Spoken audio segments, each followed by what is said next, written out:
ओम शांति 18 दिसंबर 2024 बाबा की महावाक्य। मीठे बच्चे, सर्वशक्तिमान बाप से बुद्धि योग लगाने से शक्ति मिलेगी।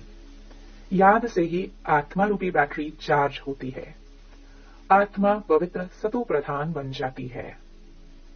प्रश्न, संगम युग पर तुम बच्चे कौन सा पुरुषार्थ करते हो जिसकी प्रारब्ध में देवता पद मिलता है? उत्तर, संगम पर हम शीतल बनने का पुरुषार्थ करते हैं। शीतल अर्थात पवित्र बनने से हम देवता बन जाते हैं। जब तक शीतल ना बने तब तक देवता भी बन नहीं सकते। संगम पर शीतल देवियां बन सब पर ज्ञान के ठंडे चींटे डाल सबको शीतल करना है, सबकी तपत बुझानी है, खुद भी शीतल बनना है और सबको भी बनाना है। ओम शांति। बच्चों को पहले पहले एक ही बात समझने की है कि हम सब भाई भाई हैं और शिव बाबा सभी का बाप है। उन्हें सर्वशक्तिमान कहा जाता है। तुम्हारे में सर्व शक्तियां थी। तुम सारे विश्व पर राज्य करते थे। भारत में इन देवी देवताओं का राज्य था। तुम ही पवित्र देवी देवता थे। तुम्हारी कुल व डिनास्टी में सभी निर्विकारी थे। कौन निर्विकारी थे? आत्माएं। अभी फिर से तुम निर्विकारी बन रहे हो। सर्वशक्तिमान बाप की याद से शक्ति ले रहे हो। बाप ने समझाया है, आत्मा ही 84 का पाठ बजाती है। आत्मा में ही सतो प्रधानता की ताकत थी। वह फिर दिन प्रतिदिन कम होती जाती है। सतो प्रधान से तमो प्रधान तो बनना ही है।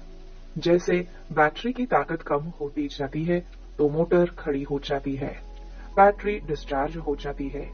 आत्मा की बैटरी फुल डिस्चार्ज नहीं होती, कुछ न कुछ ताकत रहती है। जैसे कोई मरता है तो दीवा जलाते हैं, उसमें घृत डालते ही रहते हैं कि कहाँ जोत बुझना चाहिए। अभी तुम बच्चे समझते हो तुम्हारी आत्मा में पूरी शक्ति थी, अभी नहीं है। अभी फिर तुम सर्वशक्तिमान बाप से अपना बुद्धि योग लगाते हो, अपने में शक्ति भरते हो, क्योंकि शक्ति कम हो गई है। शक्ति एकदम खत्म हो जाए तो शरीर ही न रहे। आत्मा बाप को याद करते करते एकदम प्योर हो जाती है। सत्युग में तुम्हारी बैटरी फुल चार्ज रहती है। फिर धीरे धीरे कला अर्थात बैटरी कम होती जाती है। कलयुग अंत तक आत्मा की ताकत एकदम थोड़ी रह जाती है, जैसे ताकत का देवाला निकल जाता है। बाप को याद करने से आत्मा फिर से भरपूर हो जाती है। तो अभी बाप समझाते हैं, एक को ही याद करना है। ऊंचते ऊंच है भगवंत, बाकी सब है रचना। रचना को रचना से हद का वर्षा मिलता है। क्रिएटर तो एक ही बेहद का बाप है, बाकी सब हैं हद के। बेहद के बाप को याद करने से बेहद का वर्षा मिलता है। तो बच्चों को दिल अंदर समझना चाहिए कि बाबा हमारे लिए स्वर्ग नई दुनिया स्थापन कर रहे हैं। ड्रामा प्लान अनुसार स्वर्ग की स्थापना हो रही है, जिसमें तुम बच्चे ही आकर राज्य करते हो। मैं तो एवर पवित्र हूँ।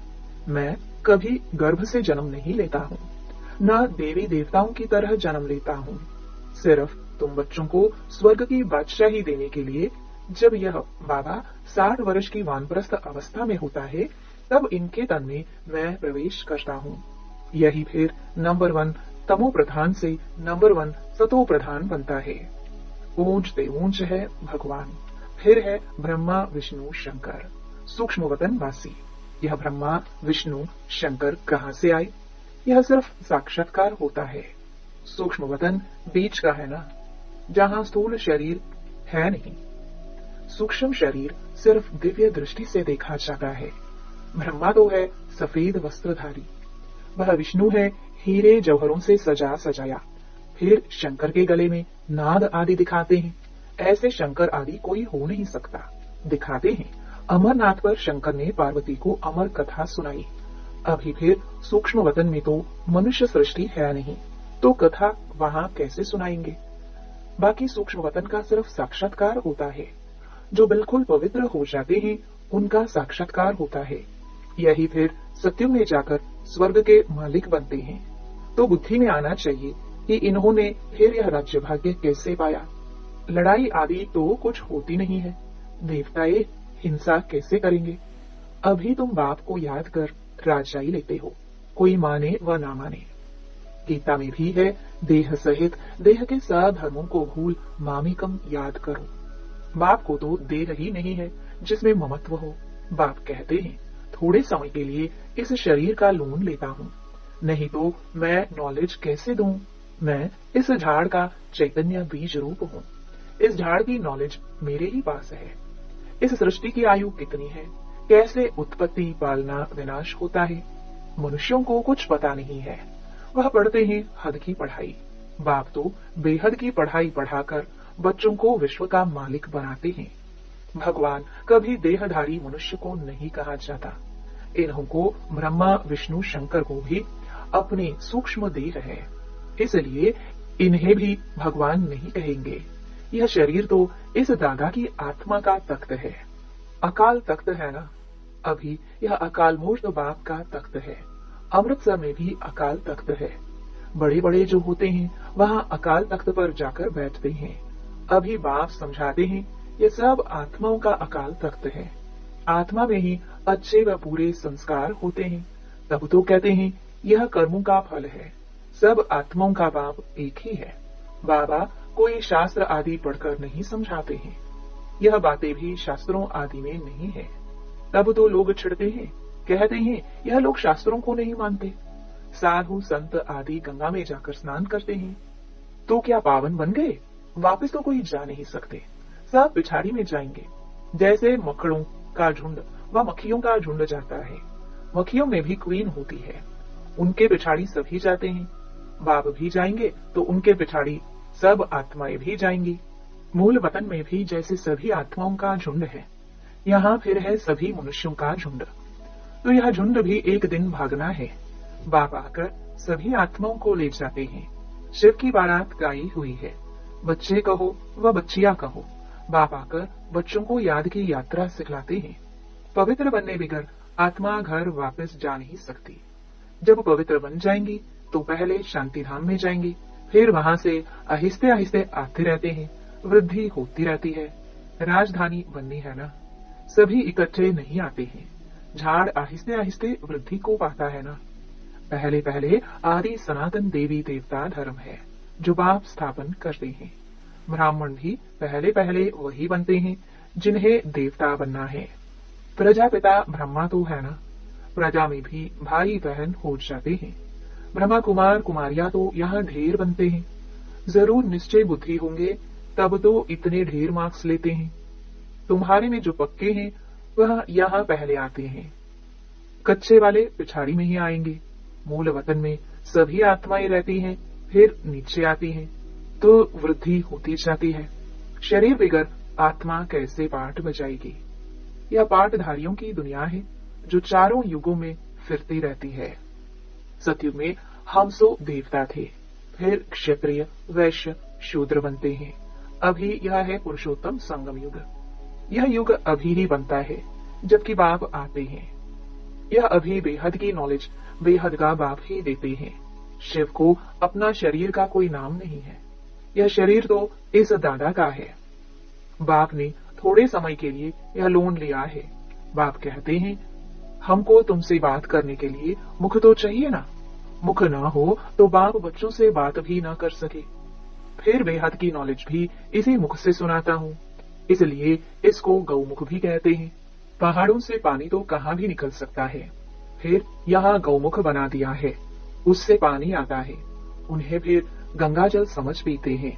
उस पानी का फिर कितना महत्व रखते हैं। इस दुनिया में है सब झूठ, सच तो एक बाप ही सुनाते हैं। फिर वह झूठे मनुष्य यह बाप की नॉलेज को झूठ समझ लेते हैं। भारत में जब सत्युग था तो इसको सचखंड कहा जाता था। फिर भारत ही पुराना बनता है तो हर बात हर चीज झूठी होती है। कितना फर्क हो जाता है। बाप कहते हैं, तुम हमारी कितनी ग्लानि करते हो। सर्वव्यापी का कितना इंसल्ट किया है। शिव बाबा को बोलते ही है कि इस पुरानी दुनिया से ले चलो। बाप कहते हैं, मेरे सभी बच्चे काम चिता पर चढ़कर कंगाल बन गए हैं।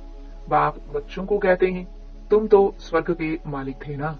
स्मृति आई है, बच्चों को ही समझाते हैं। सारी दुनिया को तो नहीं समझाएंगे, बच्चे ही बाप को समझते हैं। दुनिया इस बातों को क्या जाने। सबसे बड़ा कांटा है काम का, नाम ही है पतित दुनिया। सतयुग है 100% पवित्र दुनिया। मनुष्य ही पवित्र देवताओं के आगे जाकर नमन करते हैं। भल बहुत भक्त हैं जो वेजिटेरियन हैं, परंतु ऐसे नहीं कि बेकार में नहीं जाते हैं। ऐसे तो बहुत बाल ब्रह्मचारी भी रहते हैं, छोटेपन से कभी चीची खाना आदि नहीं खाते हैं। सन्यासी भी कहते हैं निर्विकारी बनो, घर बार का संन्यास करते हैं, फिर दूसरे जन्म में भी किसी गृहस्थी के पास जन्म ले, फिर घर बार छोड़ जंगल में चले जाते हैं। परंतु क्या पतित से पावन बन नहीं सकते? नहीं, पतित पावन बाप की श्रीमत बिगाड़ कोई पतित से पावन बन नहीं सकते। भक्ति है उतरती कला का मार्ग, तो फिर पावन कैसे बनेंगे? पावन बने तो घर जावे, स्वर्ग में आ जाए। सतयुगी देवी देवताएं कब घर बार छोड़ते हैं क्या? उन्हों का है हद का संन्यास, तुम्हारा है बेहद का संन्यास। सारी दुनिया, मित्र संबंधी आदि सब संन्यास। तुम्हारे लिए अभी स्वर्ग की स्थापना हो रही है। तुम्हारी बुद्धि स्वर्ग तरफ है, मनुष्य तो नरक में ही लटक पड़े हैं। तुम बच्चे फिर बाप की याद में लटक पड़े हो। तुमको शीतल देविया बनाने के लिए ज्ञान चिता पर बिठाया जाता है। शीतल अक्षर के अगेंस्ट है तपत। तुम्हारा नाम ही है शीतला देवी। एक तो नहीं होगी ना, जरूर बहुत होंगी जिन्होंने भारत को शीतल बनाया है। इस समय सभी काम चिता पर जल रहे हैं। तुम्हारा नाम यहाँ शीतला देविया है। तुम शीतल करने वाली, ठंडा चींटा डालने वाली देविया हो। चींटा डालने जाते हैं ना, यह है ज्ञान के चींटे जो आत्मा के ऊपर डाले जाते हैं। आत्मा पवित्र बनने से शीतल बन जाती है। इस समय सारी दुनिया काम चिता पर चढ़ काली हो पड़ी है। अब कलश मिलता है तुम बच्चों को। कलश से तुम खुद भी शीतल बनते हो और दूसरों को भी बनाते हो। यह भी शीतल बने हैं ना, दोनों इकट्ठे हैं। घर बार छोड़ने की तो बात ही नहीं। लेकिन गौशाला बनी होगी तो जरूर कोई ने घर बार छोड़ा होगा। किस लिए? ज्ञान चिता पर बैठ शीतल बनने के लिए। जब तुम यहाँ शीतल बनेंगे तब ही तुम देवता बन सकते हो। अभी तुम बच्चों का बुद्धि योग पुराने घर की तरफ नहीं जाना चाहिए। बाप के साथ बुद्धि लटकी रही, क्योंकि तुम सबको बाप के पास घर जाना है। बाप कहते हैं, मीठे बच्चे, मैं पंडा बनकर आया हूँ तुमको ले चलने। यह शिव शक्ति पांडव सेना है।